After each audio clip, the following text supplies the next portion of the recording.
Halo, Assalamualaikum warahmatullahi wabarakatuh. Jumpa lagi Anda semua dalam pembelajaran IPS terpadu, masih bersama Pak Guru Andri Pasla. Kali ini kita akan membahas tentang materi pengaruh perubahan dan interaksi keruangan terhadap kehidupan di negara-negara Asia. Tapi sebelum itu, Bapak ingin tahu kabar kalian semua. Bagaimana kabar kalian semua? Bapak doakan kalian semua dalam keadaan sehat sehingga bisa mengikuti pembelajaran dari IPS.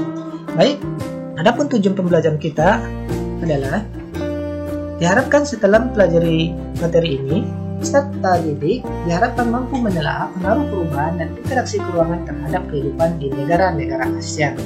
Baik, langsung saja kita mulai sub materi yang pertama. Adapun sub materi yang akan kita bahas kali ini adalah satu, perubahan ruang dan interaksi antar ruang akibat faktor alam. Yang kedua, pengaruh perkembangan ilmu dan teknologi terhadap perubahan ruang.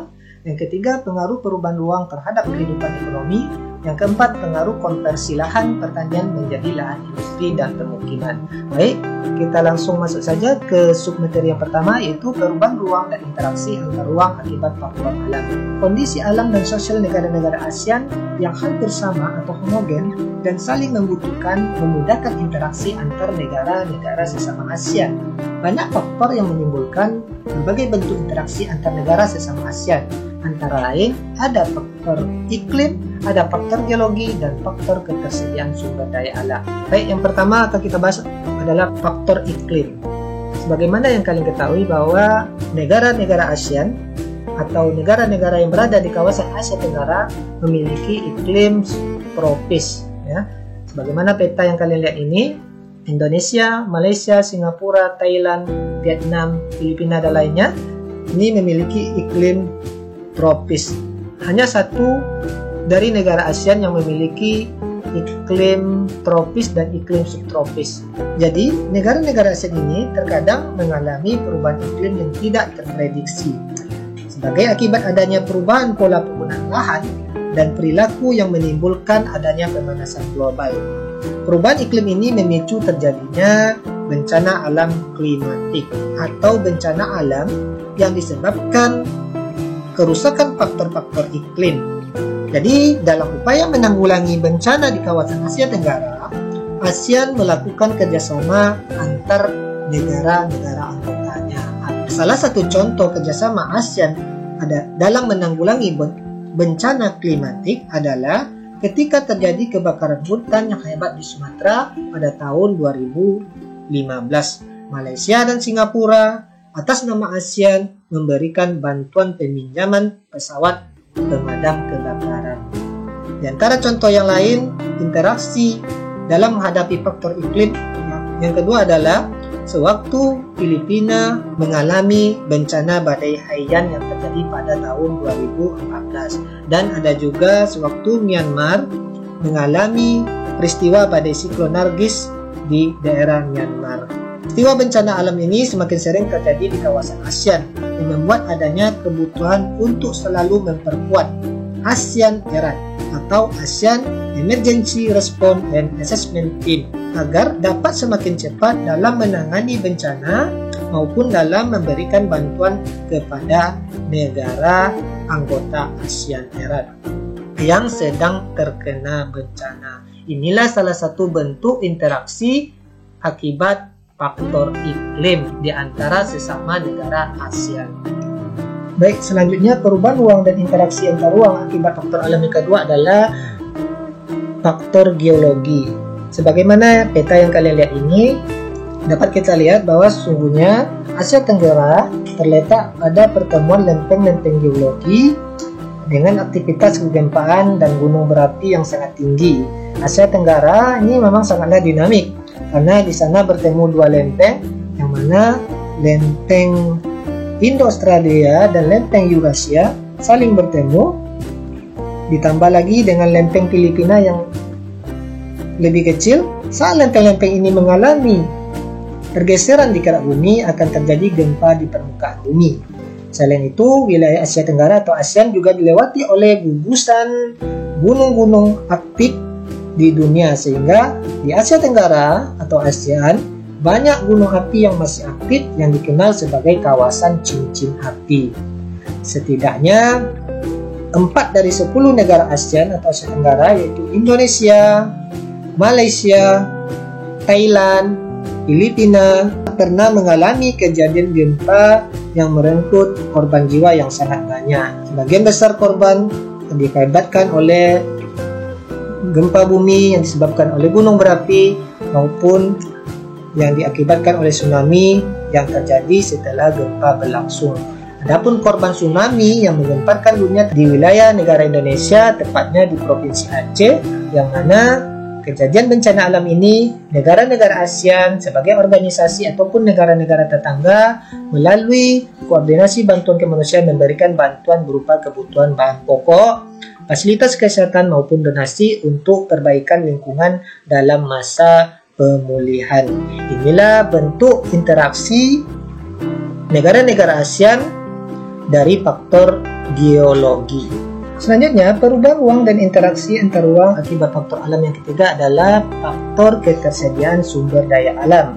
Sebagaimana gambar yang kalian lihat ini, sebagian besar negara-negara ASEAN atau negara-negara yang berada di kawasan Asia Tenggara memang sangat bergantung pada potensi sumber daya alamnya. Seperti contoh negara kita Indonesia, Malaysia, Singapura, Thailand, Filipina memang sangat bergantung pada potensi sumber daya alamnya. Di samping itu, selain pertanian dan pertambangan, ada negara Asia Tenggara juga yang mengembangkan kegiatan industri. Negara tersebut adalah negara Singapura. Singapura menjadi salah satu contoh negara pelopor industri di kawasan Asia Tenggara atau ASEAN. Berbagai macam industri telah dirintis oleh negara ini, diantaranya industri logam, elektronika, makanan, dan minuman. Untuk memenuhi kebutuhannya, negara-negara anggota ASEAN melakukan pertukaran sumber daya alam dalam kegiatan jual beli. Kegiatan jual beli dan pertukaran sumber daya ini merupakan bentuk interaksi antar negara ASEAN dengan tujuan meningkatkan kesejahteraan masyarakat negara anggota ASEAN masing-masing. Itu tadi perubahan ruang dan interaksi antar ruang akibat faktor alam. Selanjutnya kita akan masuk yang submateri yang kedua, yaitu pengaruh perkembangan ilmu dan teknologi terhadap perubahan ruang. Yang akan kita bahas adalah pengaruh dalam bidang teknologi transportasi dan pengaruh dalam bidang teknologi komunikasi. Bagaimana yang kita ketahui, transportasi masa kini memang telah menunjukkan kemajuan yang sangat pesat, baik transportasi darat, air maupun udara. Sarana dan prasarana transportasi pun juga semakin lengkap dan baik. Pembangunan prasarana transportasi akan mengubah kondisi wilayah di suatu negara. Lahan-lahan produktif seperti hutan atau sawah diubah untuk membangun jaringan jalan. Salah satu contoh perubahan ruang, yang mana lahan sebelumnya digunakan sebagai pemukiman dan persawahan, akhirnya dikonversi demi perluasan area bandara. Salah satu contohnya itu pembangunan bandara Suparnabhumi di Thailand, yang mana lahan sebelumnya adalah berupa pemukiman atau persawahan, akhirnya dikonversi demi perluasan area bandara. Ada juga mengkonversi lahan-lahan produktif seperti hutan atau sawah diubah untuk membangun jaringan jalan seperti gambar yang kalian lihat ini. Ini merupakan konversi ruang dari pemukiman menjadi jaringan jalan. Perubahan ruang juga bisa terjadi untuk membangun prasarana transportasi dari MRT atau Mass Rapid Transit.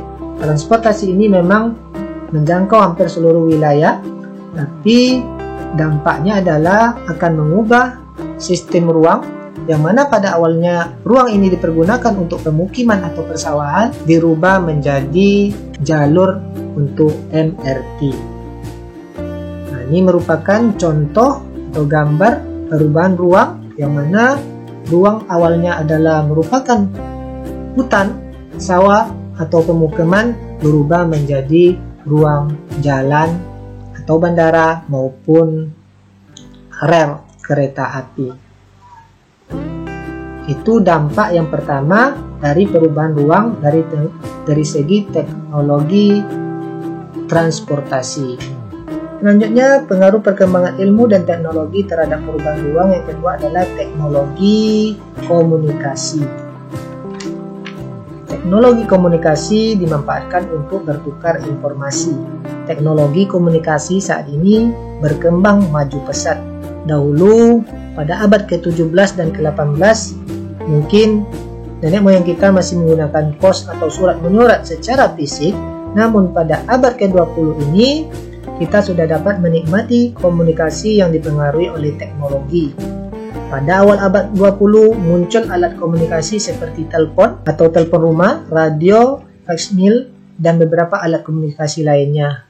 Seiring dengan perkembangan zaman, beberapa alat komunikasi ini mengalami perkembangan pula, seperti telepon rumah yang sekarang mulai banyak ditinggalkan karena sudah beralih ke telepon genggam atau HP.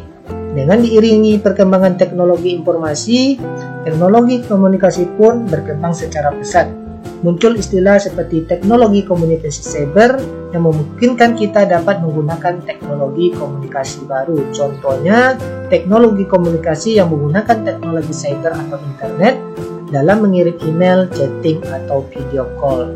Dan ini merupakan contoh perubahan teknologi komunikasi dalam bidang pertelevisian, yang mana pada awalnya televisi berbentuk hitam putih atau cembung atau berbentuk kotak. Sekarang televisi sudah berubah menjadi layar datar.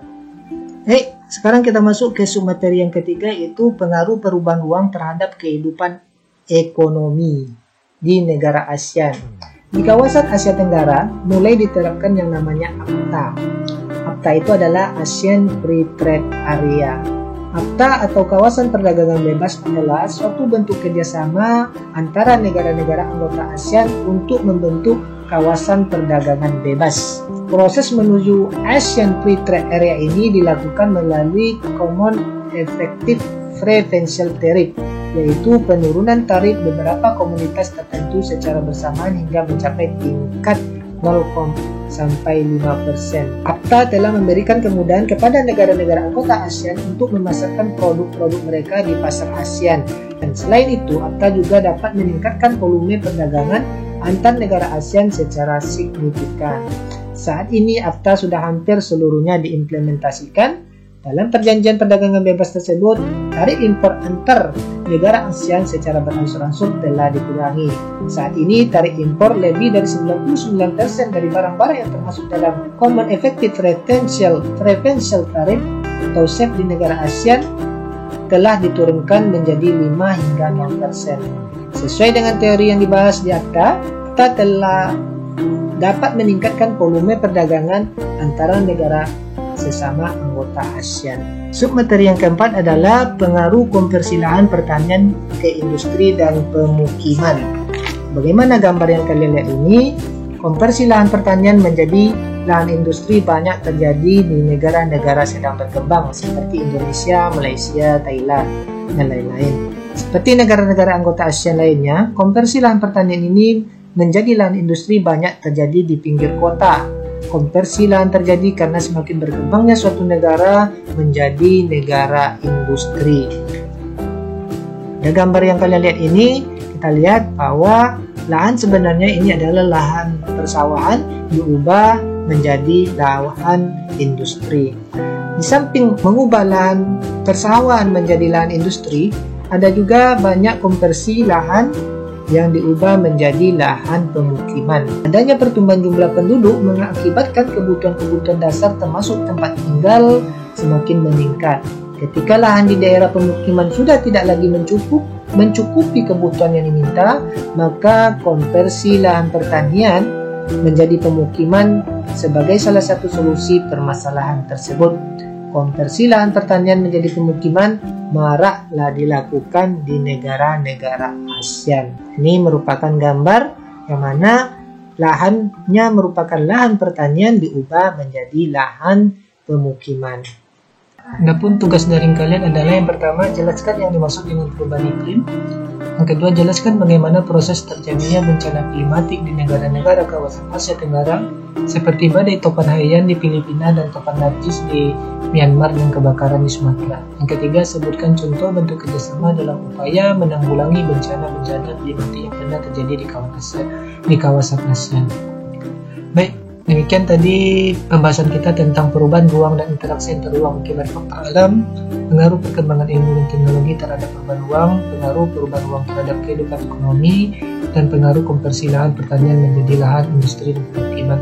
Semoga ada manfaatnya bagi kalian semua. Itu Bapak ucapkan terima kasih. Bapak tutup dengan ucapan Assalamualaikum warahmatullahi wabarakatuh.